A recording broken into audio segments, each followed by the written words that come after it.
All right, so today we're going to deep dive into something I'm sure you've at least heard of, but maybe not fully grasped. Manifestation. Exactly. We're talking about going way past, those typical vision board affirmations you see on social media. Right. And getting into, like, how people really make their dreams happen. We've got some pretty fascinating sources lined up. Yeah. And the science of things like quantum physics, Ooh, neuroscience, love it. real-world success stories. This is going to be good. That are honestly going to, like, make you rethink what's possible. I think what's so interesting about this deep dive is we're going to explore why those typical think positive approaches often fall short. Yeah, because let's be honest, we've all tried wishing for things, Oh, yeah. and it doesn't exactly have a great track record. Not at all. Wishing is very passive. Manifestation is about aligning your subconscious beliefs, Okay. your energy, and your actions. It's like you become a magnet for what you want. Oh. But most people are going about it all wrong. So where do we even start? Like, what are the steps to become this magnet? Well, there are 3 laws of manifestation Okay. that are often overlooked, and we're going to break all these down. Love it. But let's start with the one that I think everyone thinks they know, Okay. the law of attraction. Oh, yeah, the law of attraction. That's the one everybody's always talking Right. about. It's more than just thoughts become things. Okay. It's about the power of your subconscious beliefs. I'm sensing a but coming. There is a but, because if you have a deep-seated belief that you're not worthy of success, for example, Right. no amount of positive thinking is going to override that. It's like having this hidden program in your mind, Uh-huh. this like self-sabotaging code Right. that's working against your goals. So it's almost like we need to debug our brains. Yes. Before we can even begin manifesting. That's a great way to put it. Okay. We'll get into techniques like shadow work, Okay. which can help address those beliefs later on. Okay. But for now, let's move on to the second law, the law of vibration. Okay. Vibration. This is where it starts to sound a little woo-woo, right? It might sound mystical, Yeah. but it's actually rooted in physics. Everything in the universe vibrates at a certain frequency, Okay. including your thoughts and feelings. Really? High vibrations attract opportunities, Mm. while low vibrations attract chaos and negativity. So you're saying, like, some people just have good vibes? Think of it this way. Have you ever noticed how some people just radiate good energy Uh-huh. and they just attract good things effortlessly? I always assumed that was just luck or, like, charisma. Are you saying it's actually, like, their frequency or something? Exactly. Wow. It's not fixed. You can actually shift your vibration by becoming more mindful of your thoughts and feelings. Okay. So, for example, if you're constantly dwelling on negativity, you're Yeah. essentially emitting a low vibration. Oh. That's repelling the good stuff. So if someone is feeling stuck or unlucky, it might actually be their own energy holding them back. It's definitely something to consider. Okay. But let's not forget about the third law, which is the law of action. Ooh, the law of action. All right. This is where a lot of people get tripped up. How so? They think that visualization alone is enough. Oh, so you mean, like, I can't just sit on my couch and visualize my dream job? Right. I actually have to, like, update my resume and go on interviews. Exactly. Gone. Visualization is a powerful tool for aligning your energy, but it's only the first step. Okay. The universe responds to action. Think of Steve Jobs connecting the dots backwards. Yeah. He couldn't have known in the moment how his seemingly random experiences would eventually lead to Apple's success. Okay, so it's not just about taking any action. Right. It's about taking inspired action. Yes. Those steps that feel aligned with your goals. Exactly. Even if you don't see the full picture yet. Precisely. It's about recognizing those nudges from the universe and acting on them. Okay. We're constantly manifesting, even unconsciously. The key is to become conscious of our actions and align them with our desires.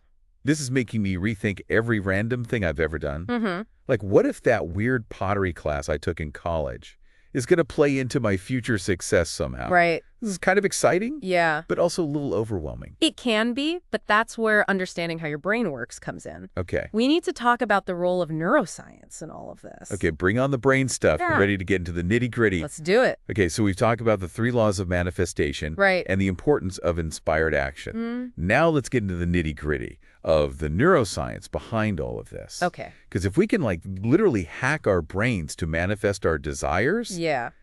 that's some pretty powerful stuff. It is. And to understand this concept, we need to talk about this incredible part of your brain called the reticular activating system, or the RAS for short. Okay, RAS, I'm all ears. Tell me more. So think of your RAS like a personal assistant Okay. who sifts through thousands of emails and only highlights the ones that are important to you. Interesting. It basically takes in all the information from your senses and decides what's important enough for you to consciously notice. So it's like a spam filter for my brain. Yes, exactly. That's pretty efficient. I like it. But what does this have to do with manifestation? Here's where it gets really interesting. Your RS is heavily influenced by your beliefs and expectations. Okay. So if you're constantly focusing on lack negativity or what you don't want, Yeah. your RS will actually filter out all the evidence of abundance and opportunity that's right in front of you. So if I'm walking around thinking like, I'll never get that promotion or I'm just unlucky in love, Right. my RAS is actually blocking me from seeing the potential opportunities? It's not that it's blocking them, it's Okay. just not prioritizing them. Gotcha. It's like you're telling your personal assistant Yeah. to only flag emails about bills. Okay. So you might miss that important invitation or that job offer Right. because your filter is too narrow. Okay, that makes sense. So how do we reprogram our RAS to focus on the good stuff? Well, there are a few techniques that can help, but one of the most powerful is visualization. Oh, visualization. I've heard of that. Yes. Studies at MIT have shown that when you vividly visualize something, your brain actually fires in almost the same way, Really? as if you were actually experiencing it in real life. So my brain can't tell the difference between real and imagined experiences. That's right. That's kind of tricky. It is, and that's why visualization is such a powerful tool for manifestation. When you consistently visualize your desired outcome, Uh-huh. you're essentially training your RAS to filter in opportunities and resources that Huh. will help you achieve that goal. Okay. You're basically telling your brain, hey, this is important, pay attention to anything that relates to this. So if I want to manifest a new car, I should spend time every day visualizing myself driving that car, Yes. feeling the leather seats, smelling that new car smell. Exactly. And I'll hit a pro tip. Instead of writing down your goal over and over again, Okay. try writing it down just once and then focus on the feeling of it already being achieved. Hmm. Close your eyes and really immerse yourself in that feeling. So it's not just about like seeing the image in my mind. Right. It's about embodying the feeling of the goal. Exactly. Your RAS is all about filtering information based on your focus. Okay. When you focus on the feeling of having already achieved your goal, your RAS will start to scan your environment for evidence that supports that belief. Hmm. This is all starting to feel a lot less woo-woo and a lot more like practical brain training. It is, but like any powerful tool, there is a potential for misuse. Uh-oh. We need to talk about the shadow side of manifestation. Okay, now I'm really intrigued.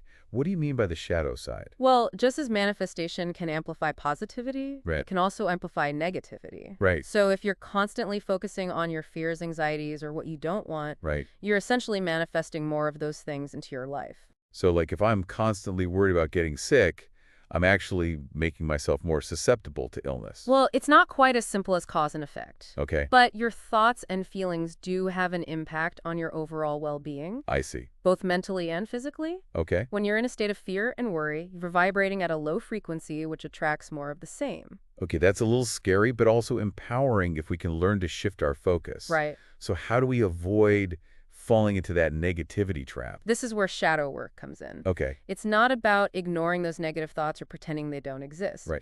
It's about acknowledging and addressing the subconscious beliefs and patterns that are driving those thoughts. So instead of saying, don't think about pink elephants, Right. we need to figure out like why we're thinking about pink elephants in the first place. Exactly. Shadow work is about shining a light on the dark corners of our minds Hmm. and understanding why we might be self-sabotaging or holding ourselves back.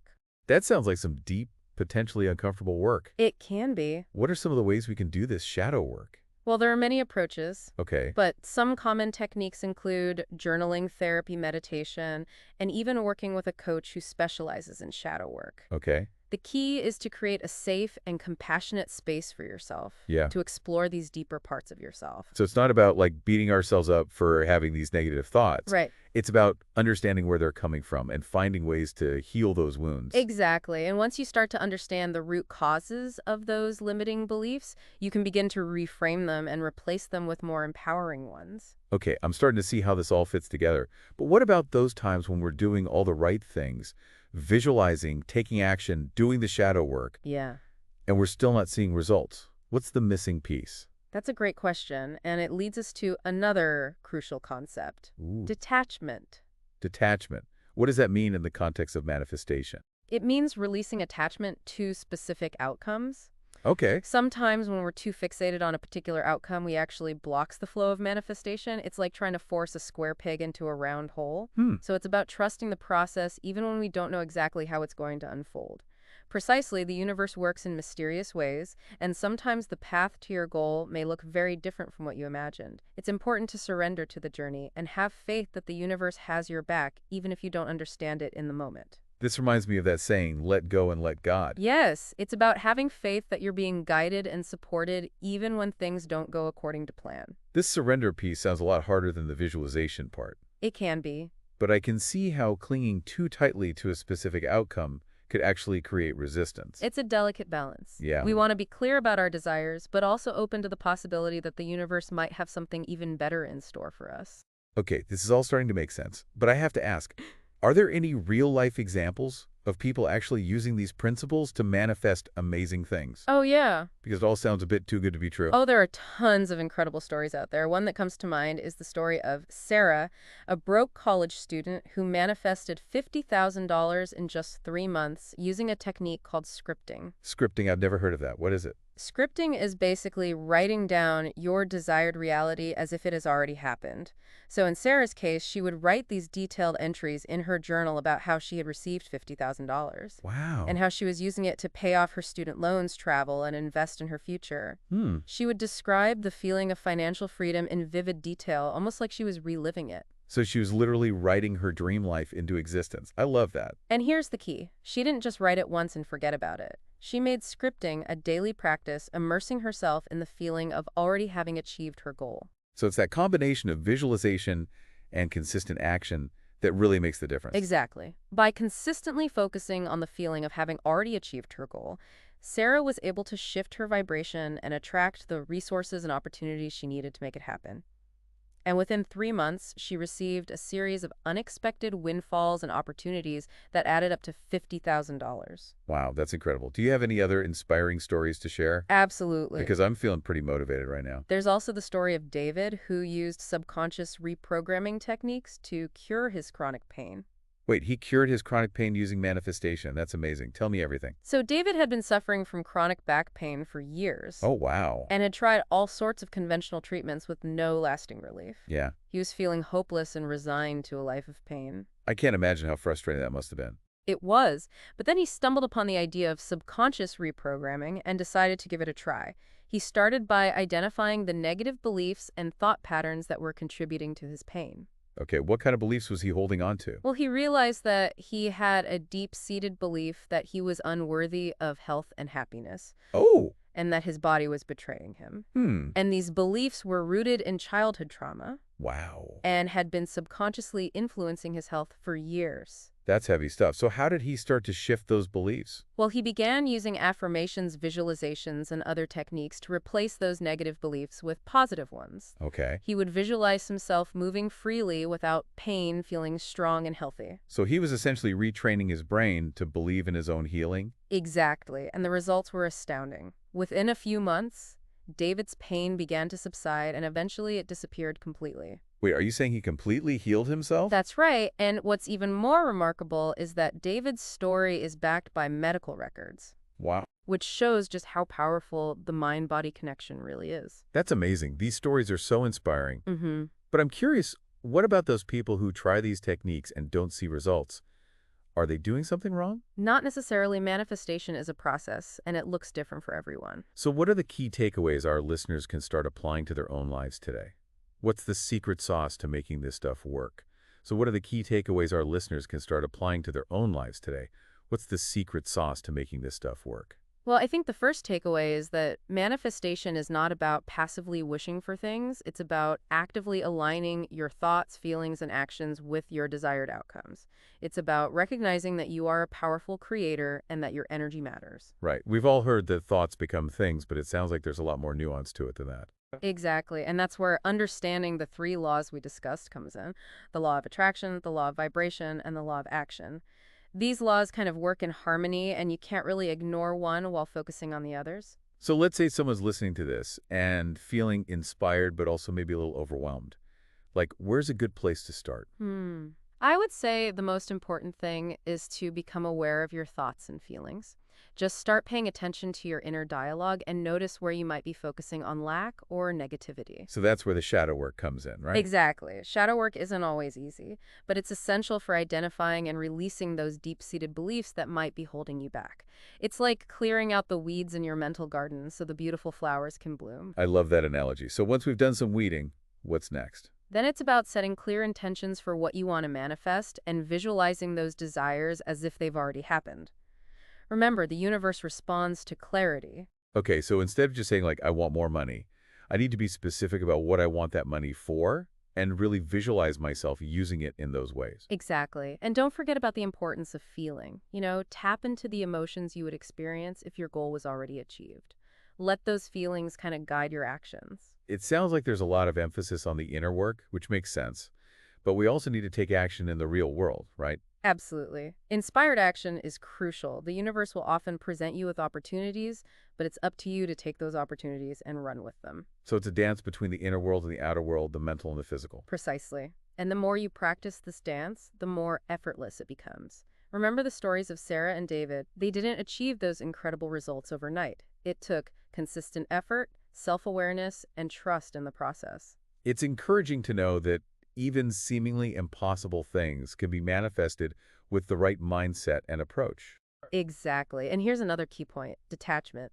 It's important to be clear about your desires, but also to surrender the how and the when to the universe. Don't get too attached to a specific outcome or timeline. So it's about letting go of the need to control everything and trusting that the universe has a plan. Yes, surrender is a powerful practice. It allows you to open yourself up to possibilities that you might never have imagined on your own. This has been such an enlightening conversation. I feel like I have a whole new understanding of manifestation and how it really works. I'm so glad to hear that. Remember, the power to manifest your dreams lies within you. It's about tapping into your own inner power and aligning yourself with the forces of the universe. So to wrap things up, I'd like to leave our listeners with a question to ponder. What one belief, if changed, could have the biggest positive impact on your life? Maybe it's a belief about your worthiness, your abilities, or the nature of reality itself. What if you could release that limiting belief and step into a whole new level of possibility? That's a powerful question. I encourage everyone listening to really sit with that question and see what comes up. And remember, manifestation is a journey, not a destination. It's about constantly evolving, growing, and expanding your capacity to create the life of your dreams. Thanks for joining us on this deep dive into manifestation. Until next time, may you find the courage to challenge your limiting beliefs and the wisdom to surrender to the unfolding of your greatest potential.